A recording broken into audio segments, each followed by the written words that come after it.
So, well, you guys aren't going to believe this week's topic. Try me. Okay, here we go. Did you know, gentlemen, that all it takes to save the planet is to have sex with short people? Well, this was news to me, but I'm game. Hey, everybody, I'm Steve Green with Bill Little, and so Rachel, filling in for Scott Ott this week. And short people have found a reason to live. Hey, Randy. I just have to interrupt you before you start. I just want to know before you start, was this theory proposed by Robert Reich, yes or no? That's what I want to know. No, but I feel like he was in on it. Yeah, I get it. He was probably executive consultant. All right, go ahead. I swear I'm not making this up. It was in the New York Times, so it doesn't necessarily mean it's true. But this was something the New York Times chose to publish over the weekend. Mara Altman, who claims to be 5 foot even, writes that short is better and it is the future. And she's got, it's not a long list of reasons. She writes that the short are inherent conservationists. Here's where you get into the world saving, which is more crucial than ever in this world of 8 billion.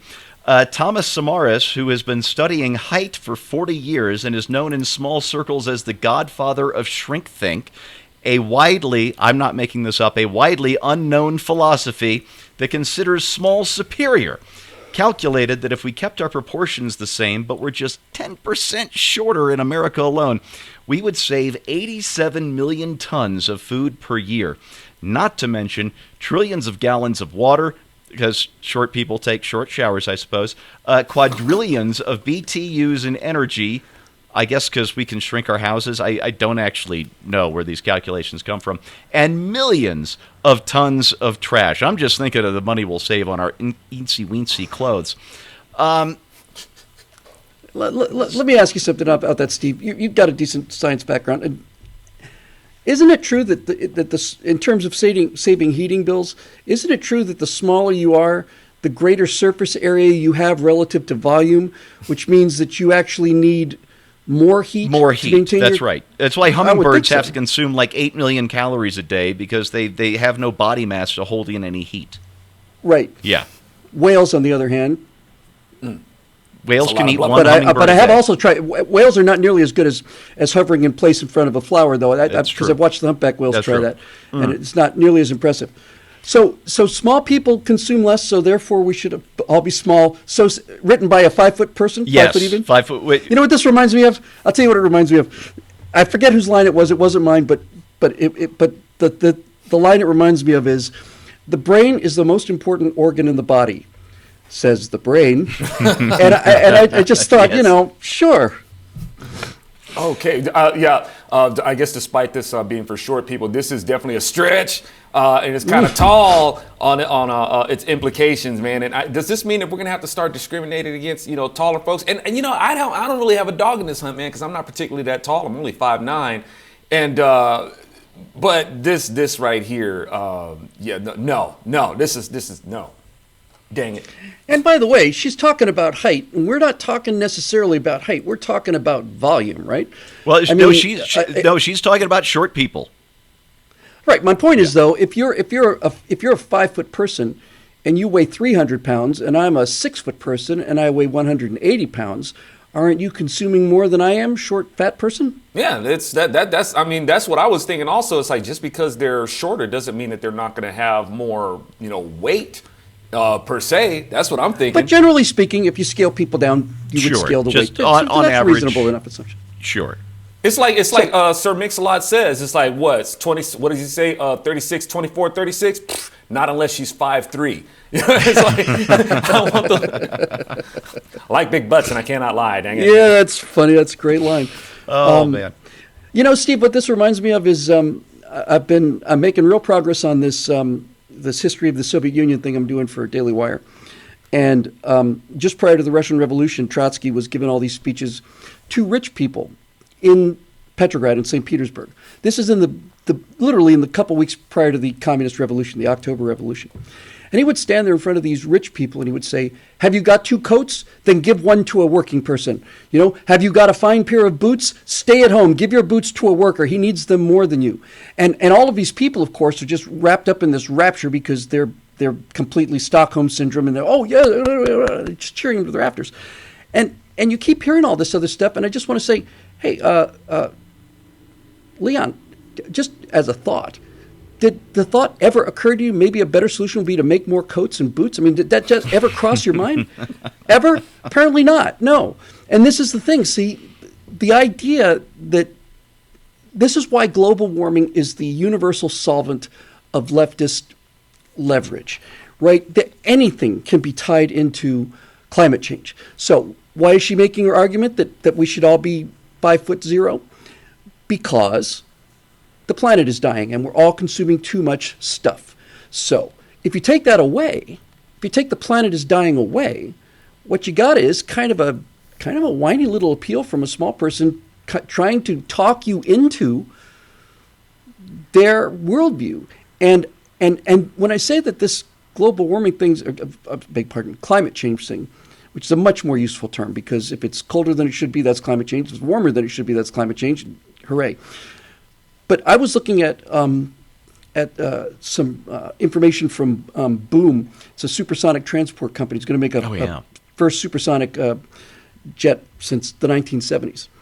And one of the key advertising points of this thing was not that it was a Mach 1.4 thing, but that it was carbon neutral. And that was the real engineering challenge, was carbon neutral. And I thought, okay, I understand that they live in the world that we live in and that they have to do public relations with the world as it exists. But it makes me wonder how much further along we would be if people didn't have to play by these, my God, I've got to be carbon neutral, the world's going to end, we got to have less power, less food, no more meat, time to eat bugs. All of this stuff is designed to separate the elite from the peasantry, because there's never been a middle class in history. Really, prior to the United States, there's never been a middle class. And they don't like the middle class because the middle class is independent and has significant amount of wealth. So I think everything they're doing is just get rid of that middle class, move virtually all of those middle class people into the lower class area, and then they get to ride around in their jets and go to global warming conferences. Yeah, they don't have to share the jetway with the awful people. There's a little more here. So I want to ask you about this. Mara Altman writes that on average, short people live longer and have a lower incidence of cancer. One theory suggests this is the case because with fewer cells, there is less likelihood that one goes wrong, and that she would have to take that over dunking a basketball any day. Now, Zoe, you and me, we don't really have a dog in this fight. Says a person who can't dunk a basketball. Yeah. That's what I want to say, right? Go ahead. Zoe and I don't really have a dog in this fight. We're both average height. You said you're 5'9", I'm like 5'10". That's the male average for this country. Bill, on the other hand, I believe is like 6'1". I'm a planet-killing 6'1". So, Zoe, do you think it's up to those of us who are not tall to kneecap people like Bill? You know what? We'll tag team, right? You go ahead and you get him in the headlock, and then we'll see if we can bring him down to his knees. Let me just say to both of you, statistically normal-sized people, if you're going to do that, you better come armed. That's all I have to say. Because our we tall folks have had enough of being pushed around. Yeah, exactly. I have a full-size. I used to before the tragic boating accident, but I don't have one of those little, M15 kind of super carbines that are like this big. I've got a full-size weapon. I wanted to add really quick. I think it's just, when it comes to this whole saving the planet thing, and you're going to have people like whom you were talking about that are going to appeal to the proletariat. That's an easy thing to do. When you got people who feel like they're working, you make them feel like they're working for slave wages, and coming out of certain eras, they might, that might still might hit close to home, but it's able to, target their sense of victimhood, and then make them feel like empowered victims, which I know is a heck of an oxymoron. And then from there, you're able to push, whatever socio-economic narratives that you have, and you have these people behind it because I guess somehow they're going to make the rich pay for it, and somehow that's going to make them feel better. But the whole Earth worship thing and doing things to save the planet, man, that's just old. It's been around for thousands of years. The whole Earth worship thing. But it's such an amazing dynamic here that that is one of those things that people really feel like makes them a good person. You know, even to a point where we're talking about if we were only shorter. It went from, we just need to fart less. We need to fart less, and how we're going to do that is we're going to make this over-processed vegetable protein for you to eat, which is going to make you super flatulent. But we're going to save the planet, and now shorter people being shorter somehow. The whole save the planet thing, what is it, man? What is it about the appeal of that makes people think that this is an opportunity to show that I am a good person? That's it. Now we're on It's the cheap main- virtue. now we're on It's the main easy vein. virtue. Yeah. Yes, and what it is it's self-hatred. It's the suicide. It's the death wish of the West, right? It's we're a cancer on the planet. The world would be better off without us. All the animals would be happier, and the air would be cleaner. And I mean, blah blah blah blah. And then that's what Avatar is all about, right? Look at this beautiful, unspoiled world where there were no capitalism or no changing the environment. We just sat around and ate our frickin' Air. Algae paste while we're burning our cow pies and trying to raise money for the Guatemalan water snake. Algae paste, But- isn't that Miramite? Yeah, it's coming. Don't worry. They'll think of a good name for it. Algonics or something like that. Soylent Green. But no, seriously, it's part of the death wish. It's been inculcated in the West, and I think it goes to what I mentioned a little while ago.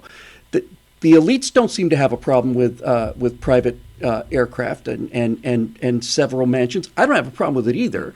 But they are making a full court press so that regular people don't not only have access to those things, but don't believe they should have access to these things. And when I was thinking about this, this idea about this death wish that the West has developed since World War II, I love having an ongoing fake feud with Andrew Klavan because the Jack Benny, Fred Allen kind of things are just fun.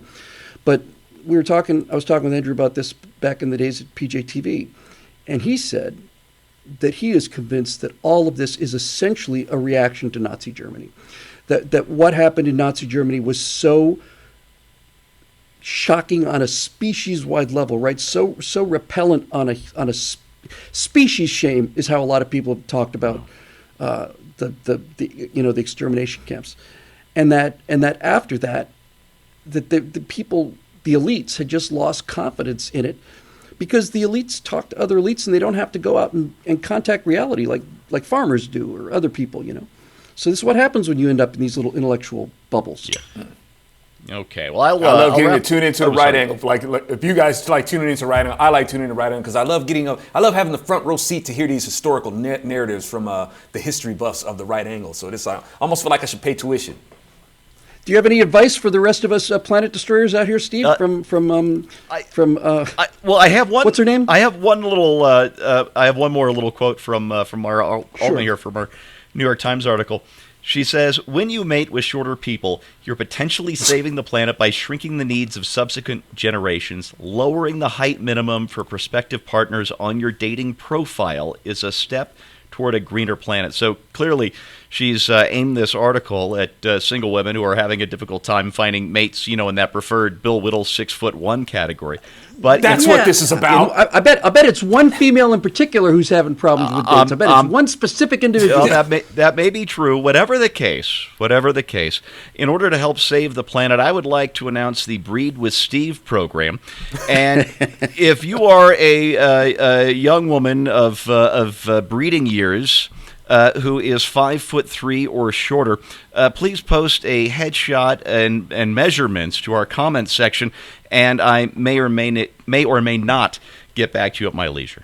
This has to be experimentally proven. And Steve, I didn't mean to choke up your clothes, but I just want to say this: if this woman thinks that she's going to be able to keep a few thousand of us as essentially utility giraffes in order to get things down for them from higher shelves, Open pickle she's jars. out of her mind. Out of her mind. We would rather die than endure that kind of degradation. That's right. Okay, Put me down on my knees so I can look at him eye to eye. there's your right angle on that, I'm sorry to say. Brought to you by the much ashamed members of BillWhittle.com. If you're not one of them, go over to BillWhittle.com today and become a member. We would love to have you as one of our producers. Thanks so much for watching. We'll see you next time. You good to go, Zoe, or do you want to? Oh, sure. I'll give one a shot. All right. Man, Like that's the spirit. I got that song going. Short people ain't got no reason. I guess they got That's a a reason great now. song. Right? He caught so much grief over that, and he's a pretty tiny guy himself, isn't he, Randy Newman? Yeah, Yeah, and it's- I've never seen him. You I listen to don't the think I've ever seen chorus, him and standing. it's an explicit rejection of the whole short people theme of the verses. Yeah. Yeah. Yeah. It's all about brotherhood All right. and stuff. It's very satirical. It's a great song. Yeah. But, short people When- don't right, have any sense when- of humor. People Are you saying that? Are you saying that the song went over their heads? Yeah, I see what you by a did there. mile.